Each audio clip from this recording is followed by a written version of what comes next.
Good morning, Nagbalayi, Negros Oriental. Karong buntag ba? Nagukab-ukab ko sa sil o nag-scroll ko sa Facebook. Kita mo nung katong ko ni Senator Tito Sen nga tanan ko nung vlogger. Kuanan ako nung ning patawan ako nung tax. Uy! Kuyaw! Wala pang linog. Istoryahan mo, wala pang linog. Taga-gobyerno, paminaw.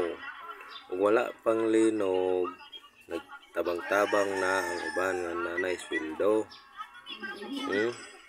Pag-abot sa linog, dito na nitabang ang tanan. Tanawa ko ng mga post nga manghatag sila, Gcash, 500, 1,000. Wala pa na linog, nang hatag-hatag na. Katunta to. Dili kay ngayong patawan mong kunog tax.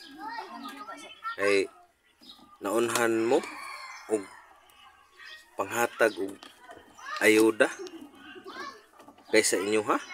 Naunhan mo sa mga vlogger, ha? Hihi.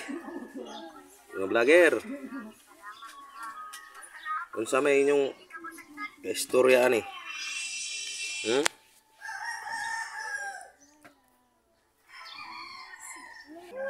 Grabe. Nganong ambot ka moray desisyon para sa kuha di gyud na maayo.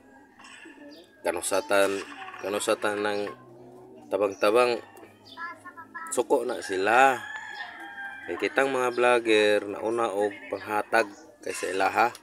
Kaysa ilaha na pay lista. Tanawon sang listahan na bay mong pangalan. Nya kamong mga vlogger nga nanghatag dito Cebu, wa may lista-lista. Tanan mo linya hatagan, no? Sila tanan mo linya naay lista. Ug wala ditong pangalan. Sayang kay mong oras. Wa gud na aba no? Susta.